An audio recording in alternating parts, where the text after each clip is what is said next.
Hello and welcome to the very first episode of The Wind Down. I'm Birdie Stevens and I'm going to be your host as we just go and we talk about all different corners of sports. I'm super excited to start this with you guys.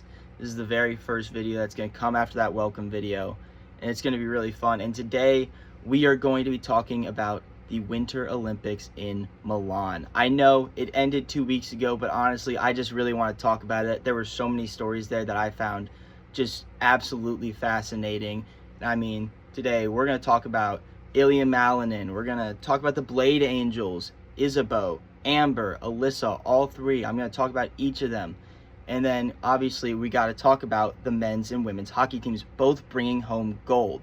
But before we get into all that, I just want to mention how cool it is that 63.6 of the medals won for Team USA this year were won by women, and 8 of the 12 gold medals won by women. It is absolutely amazing to see that in this day and age, see women so strong and doing so well in their respective sports and having such a great time out there being themselves. And it's just super fun. It's something I'm super proud of in this country in a time where we don't have as many things to be proud about. But just being able to learn all of that and see that and watch it in the past month, it's just amazing. And I'm super proud of everyone who competed. And again, you're going to hear me say this a lot, but I can't wait to watch more of some of these people, especially the figure skaters. But let's get right into it. All right, let's get into our very first topic of this week. We're going to talk about the man, the myth, the quad god, Ilia Malinin. Man, this guy, I didn't know a lot about figure skating before watching the Olympics, but I've looked up and gotten a ton of research on him. And for the people who watched figure skating before this, they knew this man is nothing short of dominant. Since 2022, he has won 4 straight U.S. figure skating championships and just won back-to-back in 2024 and 2025 World Figure Skating Championships.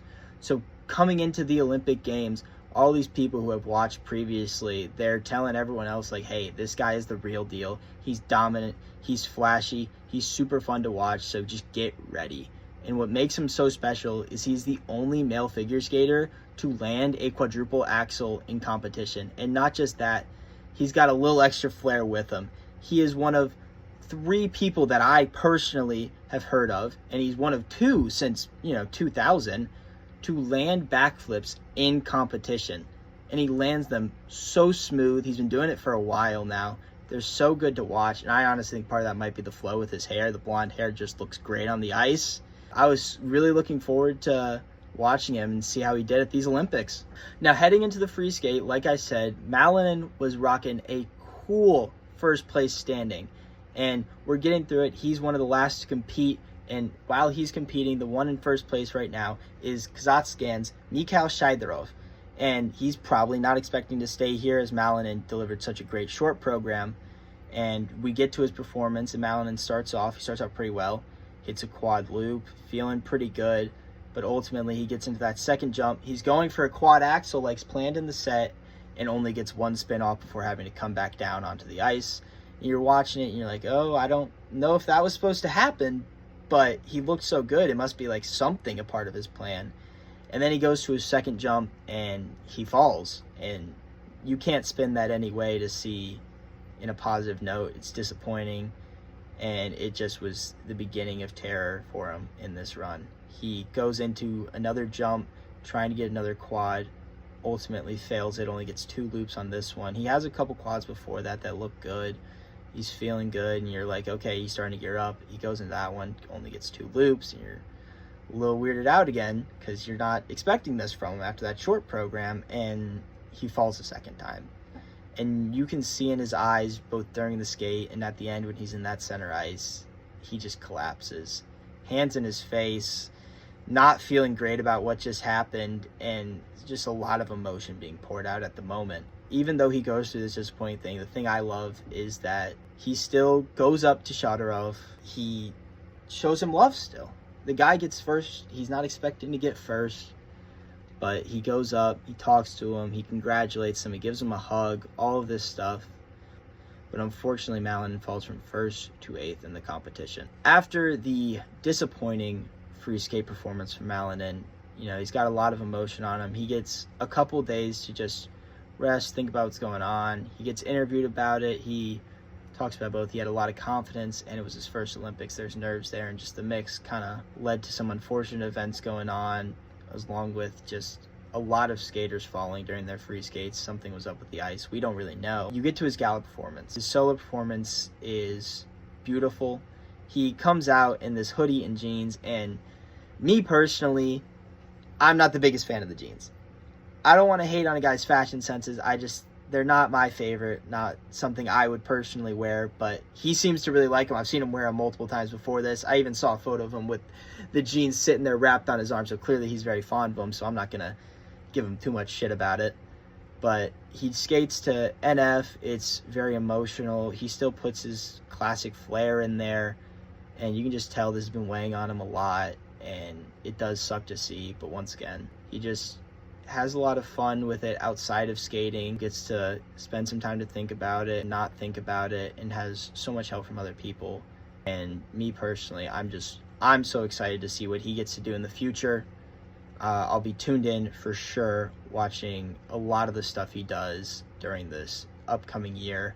And I wish nothing but the best for him, and I hope to see him in 2030 in France, and hopefully he can get gold there. Okay, let's take the turn into a little bit more of a positive figure skating story. These people have taken over all social media, mostly all of your TikToks. I'm talking about the Blade Angels. Alyssa Liu, Amber Glenn, and Isabeau Levito. These three have become so popular in not just the skating world, but just the entire world in general. Especially Alyssa, with so many different things about her that have become so amazing. These three as a trio, they are fun. They spend so much time together. Amber and Alyssa have been seen ripping Magic the Gathering packs just during the closing ceremonies, asked by news broadcasts and TikTok accounts from the news channels to open these packs for us, just because it's fun to see these people do anything, and they're reposting things, they're commenting on things, they're so active in their communities, and it's brilliant to look at, and they're just so fun, and I have so much admiration for them, and they're all extremely relatable. Starting off with Isabeau, she's the youngest of the trio at only 18 years old, which is insane to say because that is the same age as me, and here I am recording my very first YouTube video, and she was out there competing in the Olympics. She had done pretty well in U.S. Figure Skating Championships before this. People sometimes had questions about her technique. I personally am a very big movie fan, and I saw she had done some skates to Breakfast at Tiffany's with themed dresses and stuff like that, which is always awesome. I love when we can incorporate other things into these sports to help gain popularity. And going into the Olympics, she shared the Olympic room with her sister of the same age, and that's obviously always going to be something great to have. She finished 13th overall in the women's, which is nothing to sneeze about. That is one of the 15 best skaters in the entire world. That is amazing. That is impressive. Her style is very elegant, very beautiful in my opinion. She moves super well on the ice. I love the jumps she hits. I know some people, once again, are talking about her technique. I don't really have an eye for that as someone who just started watching figure skating, but what I do know is that it looks good, and I am watching it at all times. And it's not even getting into her social media stuff. She's posting on TikTok all the time. My personal favorite video is her in the airport on her last day in Milan, just sitting there in like an abandoned open parking lot in golf carts, just popping circles around everyone, getting into, fake fights with another golf cart, until in the hashtag she says the police showed up and told them to stop. And from what I've heard, this could have been during the closing ceremonies, which is just so funny to me. She's constantly reposting stuff, commenting. She had some funny Instagram lives in the past with Alyssa, where you can watch the clips of those on TikTok as well. I don't want to take from other people's content, but all of it's funny. And again, like I'm going to say for the rest of these people, I can't wait to watch more of her. Now moving on to the second biggest member of this trio, Amber Glenn. She is, again, just so fun to watch. Her stuff on TikTok is she's probably the most active out of any of the three. She is constantly in comments about so many different posts. It doesn't even have to be about her. It can be about her teammates. It can be someone trying to find a way to summon her, and she will comment like, "Oh, I'm on my way." It is all very fun.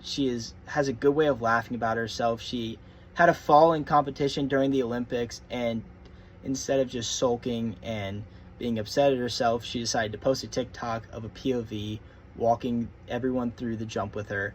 And guess what? This time she nailed it. And she was like, well, wish I could have done that before. Very funny. Like I mentioned before, she has a very big Magic the Gathering fandom. She made it very clear. People love that about her. Again, news teams on asking for opening packs on her social media account. That's crazy. It's giving, this card game such a platform. But I honestly think my favorite thing about her is how open she is. She's openly pansexual, and she is very proud of the LGBTQ community and constantly speaking out against anti-LGBTQ remarks. She's done an press interview. She's worn pride flags while skating. And I just love seeing people so proud of being themselves and not letting any form of hate be acceptable in this world. And it's beautiful to see. And then just the way she skates is so artistic and energetic. She's clearly one of the top skaters in the world. She held the first place in the free skate in the medal round for the women's for a majority of the time, and still got top 5 in it.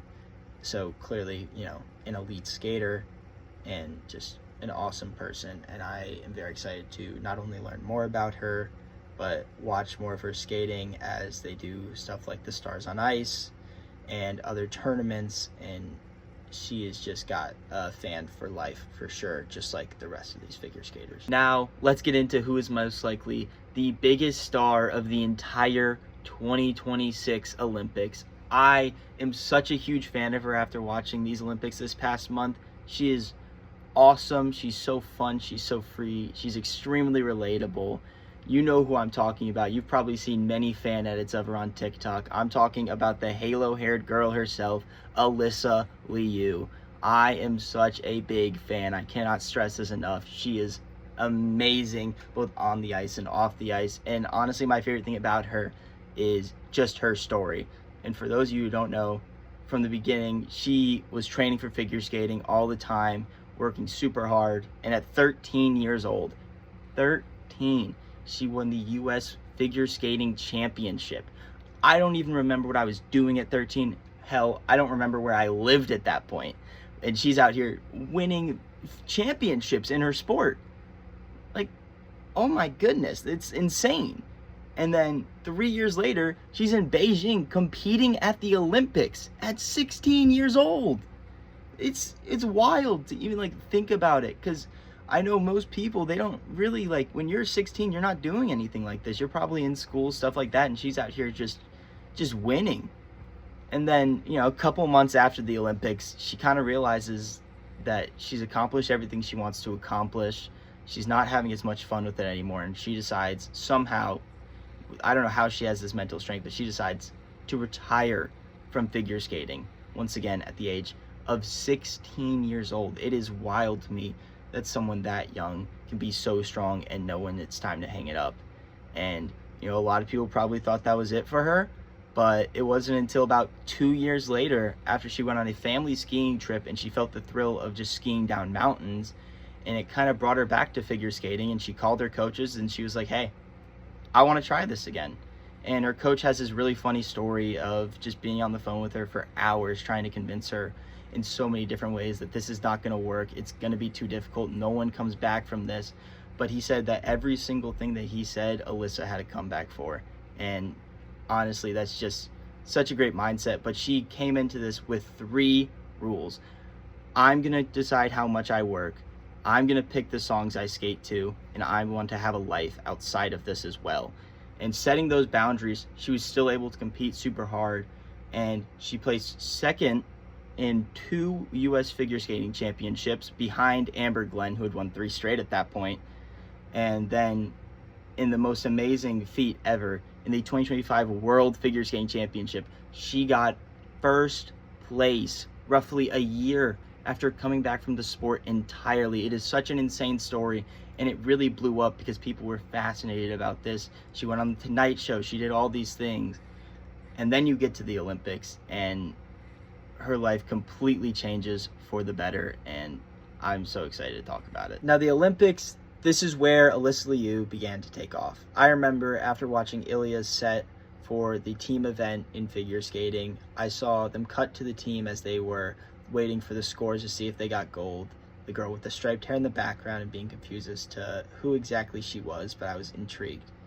And then you cut to the women's short program, and watching her there, she was just so free, full of life, and just very fun to watch. She had a great time on the ice. I wasn't fully in yet on her, but I liked what I was seeing. I was cool with it. I hadn't seen all the stuff on social media yet, but boy, was I not prepared for this free skate. I mean, it's crazy. Thinking about it right now, I just have a smile on my face because they show her story right before she goes on. And when I say she was free before, she's a different level of free in this skate. She is moving so elegantly and just full of life. It's extremely fun. She's having such a good time, popping her feet up in the air, just winking at the crowd, doing some points, and then landing these beautiful axles and luts and loops, and they're just all amazing, and it is so fun to watch. And then, it cuts to her, you see the performance and the score she got, and she gets put right into first place with only one person to come after. And that person does not beat her. She wins the gold medal, her second medal of the Olympics, and she is full of excitement. But she still manages to go up to the silver and bronze medalists and congratulate them before fully going on to celebrate with her family and all of these other important people in her life. Truly showing just how humble she is. And I'll bet you a lot of this is due to the fact that she's had the mental strength previously to do all these retirements and do everything her own way. And it was just amazing. And even watching her get the gold medal and jump up into the air in what is now an iconic photo, she has got the ultimate fan for life. I will be watching whatever she does, whether it's skating, whether it's a podcast, whether it's talk shows. I would personally love to interview her. It's just everything about her is awesome, and she is truly the coolest thing to come out of these Olympics. Let's talk about her gala performance now.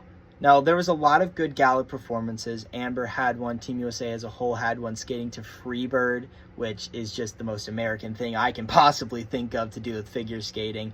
But Alyssa's was on a whole nother level. I think I've seen her skate 20 times across all the social media platforms.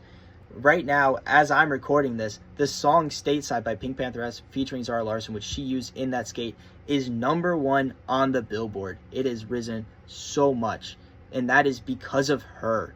She has so much momentum right now. She talks about her favorite anime. She's talking so much about all these different things, and she's just being who she is, and it's something people love to see, and it's incredibly relatable to people who want to follow their dreams without having to change who they are. And once again, it's beautiful. I just want to talk about this Met Gala performance. She's copying the dances in the music video at the beginning. She flashes a little, to the camera, and also the camera work of this skate. As she's doing her spins on the ground, the camera follows, just circling and circling and circling and circling as she's doing it. And it's brilliant work that truly adds to the performance. But it's once again just more free-spirited movement and just having so much fun while at the biggest stage of her career so far. Now, I would be remiss if I didn't go through this video without at least mentioning the two hockey teams. Men's and women's both getting gold medals, and the men's was in crazy fashion. I mean, multiple overtime thrillers, multiple last-second goals, both by the Hughes brothers.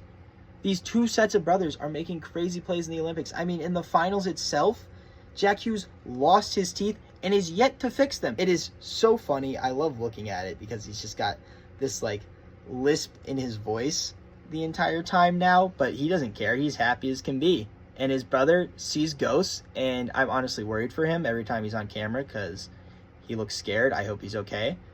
But that doesn't even begin to mention the women's. The women's, it's not the first time they've won this century or this decade. It's been 46 years since the men won, with the Miracle on Ice, one of the greatest sports moments of all time, the greatest sports call, in my opinion, in the history of announcing sports. We Believe in Miracles is such a great call. It's beautiful. It perfectly encapsulates that.